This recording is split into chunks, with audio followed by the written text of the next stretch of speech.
ಕಾರೊಂದರ ಮೇಲೆ ಕಾಡಾನೆಯೊಂದು ದಾಳಿ ಮಾಡಿ ಇಬ್ಬರನ್ನ ಗಾಯಗೊಳಿಸಿದ ಘಟನೆ ಬೆಳ್ತಂಗಡಿ ತಾಲೂಕಿನ ನೆರಿಯಾದ ಅಣಿಯೂರಿನಲ್ಲಿ ಸೋಮವಾರ ರಾತ್ರಿ ಸಂಭವಿಸಿದೆ.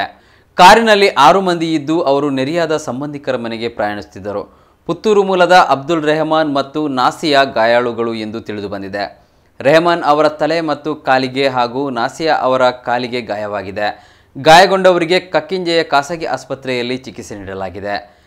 ಬೆಳ್ತಂಗಡಿ ತಾಲೂಕಿನ ಹಲವು ಗ್ರಾಮಗಳು ಅರಣ್ಯ ಪ್ರದೇಶದ ಪಕ್ಕದಲ್ಲಿದ್ದು ಇಲ್ಲಿ ಕಾಡಾನೆಗಳ ಹಾವಳಿ ನಿರಂತರ. ಈ ಕಾಡಾನೆಗಳು ನಾಡಿಗೆ ದಾಳಿ ಇಟ್ಟ ಸಂದರ್ಭ ಕೃಷಿಗೆ ಹಾನಿ ಉಂಟು ಮಾಡುತ್ತಿದ್ದವೆ ಹೊರತು ವಾಹನಗಳ ಮೇಲೆ ಅಲ್ಲ. ಮನುಷ್ಯನ ಮೇಲೆ ಹಾನಿ ಮಾಡಿದ ನಿದರ್ಶನಗಳು ಈ ಭಾಗದಲ್ಲಿ ಇರಲಿಲ್ಲ ಎನ್ನಲಾಗುತ್ತಿದೆ. ಆದರೆ ಈ ಬಾರಿ ವಾಹನಗಳ ಮೇಲೆ ಹಾನಿ ಮಾಡಿದ್ದು, ಈ ಬಗ್ಗೆ ಸೂಕ್ತ ಕ್ರಮವನ್ನು ಅರಣ್ಯ ಇಲಾಖೆ ಕೈಗೊಳ್ಳಬೇಕೆಂದು ಸ್ಥಳೀಯರು ಹೇಳಿದ್ದಾರೆ.